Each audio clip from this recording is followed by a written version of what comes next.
în primul rând, mulțumiri pentru invitație și pentru prezența mea alături de tine, Cristiana, în proiectele extraordinare. Ne leagă nu numai o prietenie, ci preocupări comune, așa cum observați în acest program. Sigla Asociației Detectivilor este alături de parteneri, ceea ce înseamnă că ne acordăm sprijin reciproc în organizarea acestor evenimente. Vă întrebați, am să fiu... Și domnul președinte a fost de acord să fiți înființați. Da, iar domnul președinte, asta vreau să spun.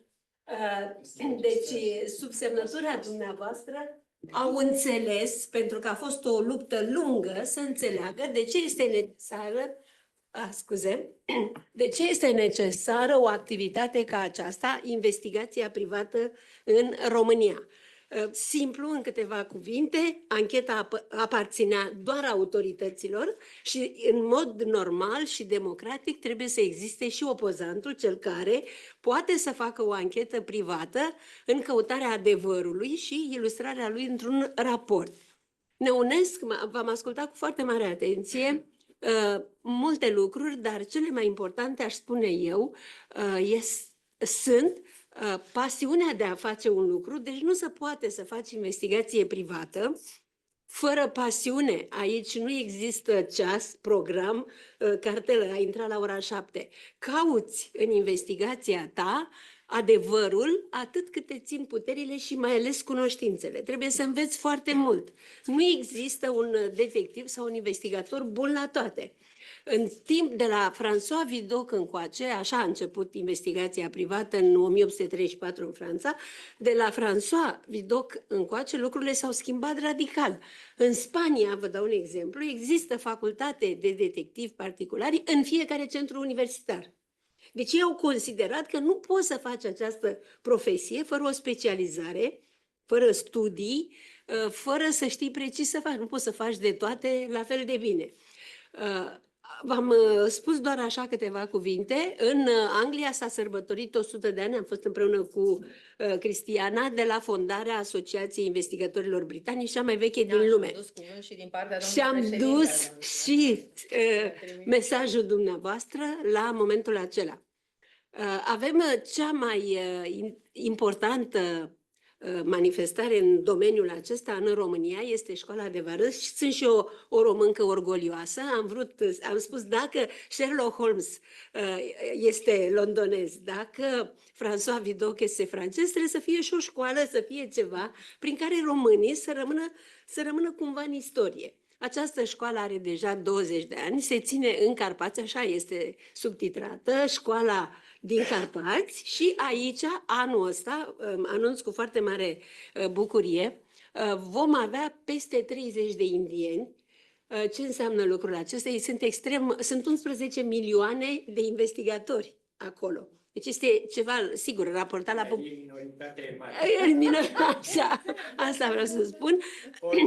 Ideea este că această idee a fost preluată, dar mândria mea este că în 2010 s-a votat în forumul internațional ca această școală să fie doar a românilor, doar în România. Și sigur că lectorii sunt dintre cei mai buni investigatori care vin aici și care timp de o săptămână la Sinaia, totdeauna la Sinaia, își prezintă lucrările, conceptul, realizările și așa mai departe. Nu despre asta vreau să vă vorbesc, vreau să vă vorbesc despre detectivul de mediu. Acesta este unul din proiectele mele, pentru că în America detectivul de mediu este un specialist, este cel care apără pământul, planeta noastră, de asta am considerat potrivit să-l aduc astăzi aici, apără planeta. De ce?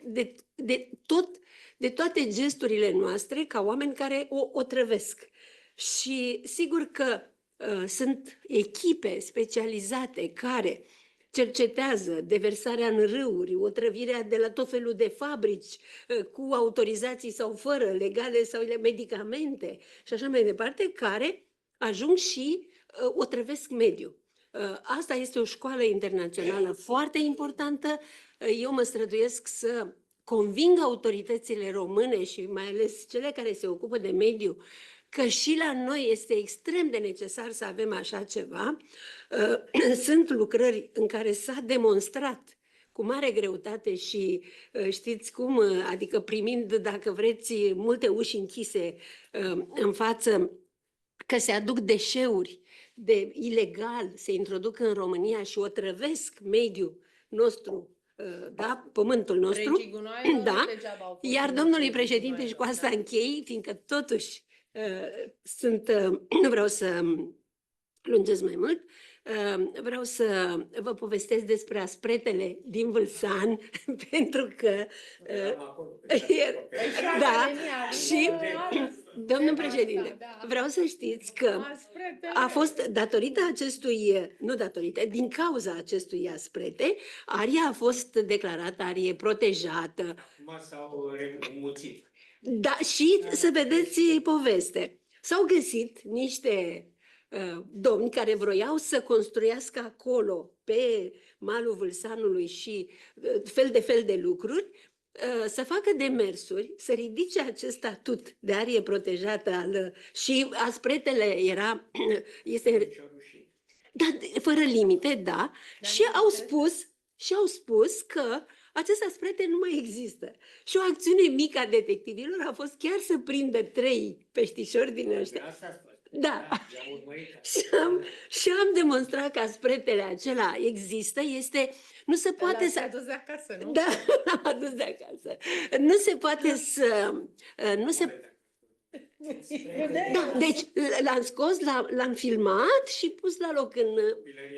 Da, însă nu se poate, noi avem o comoară acest asprete, este singurul loc de pe planetă unde trăiește acest pește preistoric, da, care e ca un guvid, așa, un pic l-am văzut și eu. Are și o semnificație acest pește. Și spuneam așa... Trăiește în cele mai ciudate... Trebuie să fie apa. Am făcut un întreg dosar alături de specialiști și am demonstrat că spuneau că nu, domnule, deversează, știți, pentru că de acolo au luat și hotărârea și în sfârșit s-au dus lupte să fie apă curentă și canalizare în comuna Brăduleț. Asta înseamnă, nu știu, 7 sate, ceva de felul ăsta. Da, și în Brădet. Și în Brăduleț. Da, Așa. Exact. Și de acolo, dar știți că acolo am găsit peștișorul, acolo sunt niște pietre, așa? Cine l-a urmărit? L-au urmărit. Detectivii l-au urmărit. Ideea este...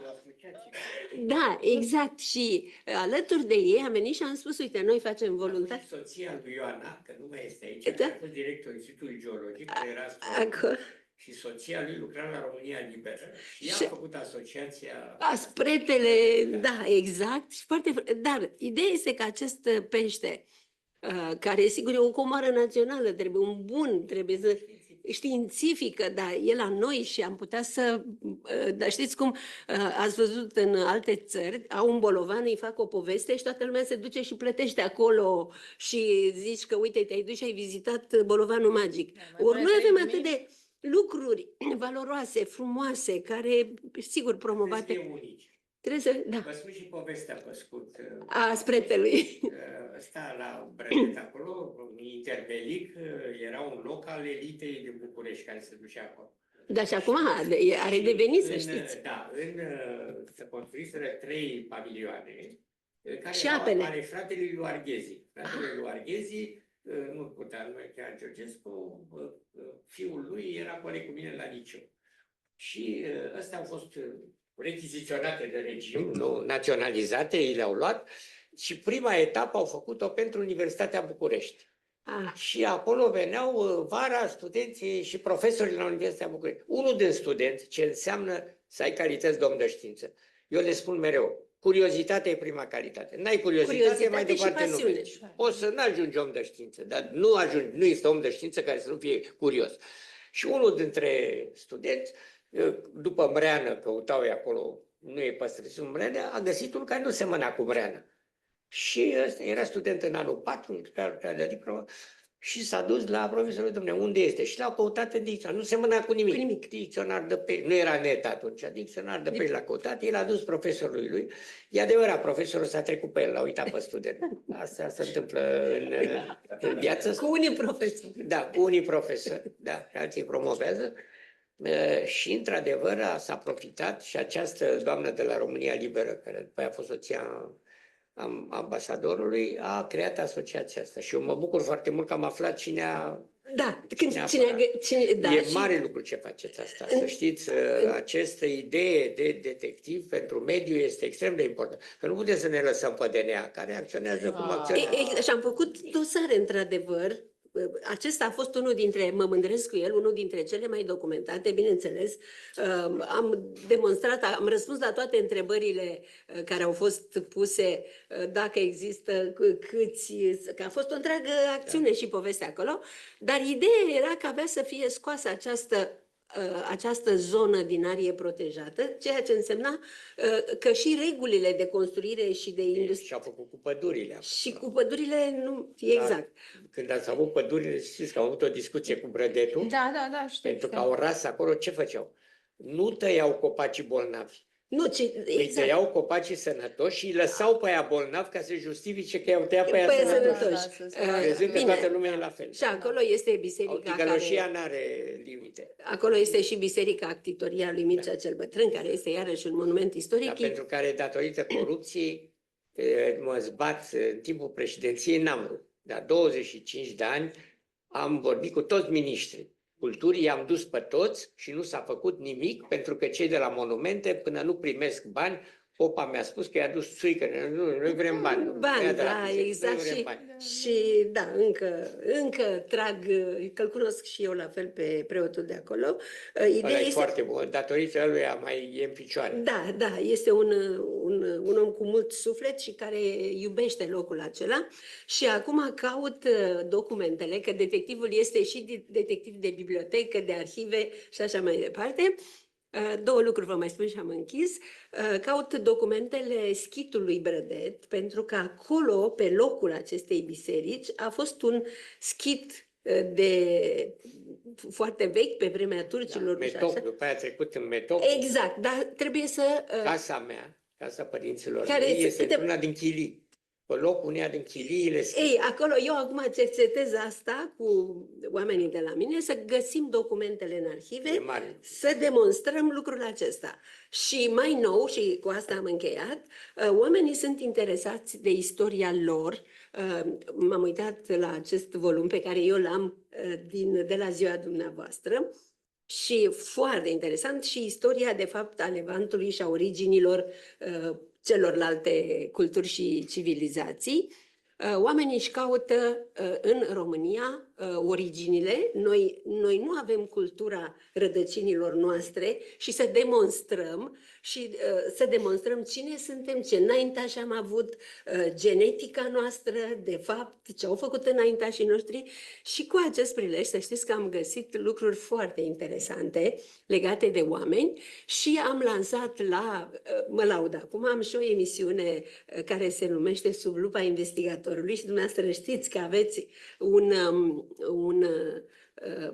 mi-ați oferit un suport din acest punct de vedere când am scris prima carte, Sub lupa investigatorului, când ați spus că adevărul trebuie căutat cu pasiune, cu răbdare și lupa noastră a unui astfel de profesionist asta trebuie să facă. Să aducă la suprafață adevăruri, lucruri pe care poate alți oameni cu mijloacele simple nu le văd. Și cu acest Și prilej... experiența voastră până la urmă. Și experiența, bineînțeles. Și am descoperit la Chișinău un profesor pasionat, profesor doctor în istorie, pasionat de construirea și refacerea arborelui genealogic. Și am demonstrat împreună și acum lucrăm să cointeresăm oamenii să-și afle originile. Noi am ajuns până la 8-a generație și am aflat, de exemplu, mă mândresc și cu asta, un arbore genealogic care pleacă de la 1600. Vă dați seama, deci din Transilvania, de la 1600, cu descendenți familia Culcer. sunt unii din urmașii acestor ramuri. Asta fac detectivii particulari, investigatorii privați. V-aș fi spus multe povești, cu siguranță Dar nu ne le... inviți la școala de vară. Vă invit la școala de vară, cu siguranță nu le întreg pe ale dumneavoastră. Deci, cred că ne unesc aceste lucruri. Curiozitatea, pasiunea și faptul că recunoaștem cu toții că fără știință nu se poate. Nu poți să fii bun la toate. Trebuie să te specializezi în ceva și să faci ceea ce știi să faci mai bine. Mulțumim foarte mult, Maria. Mulțumesc.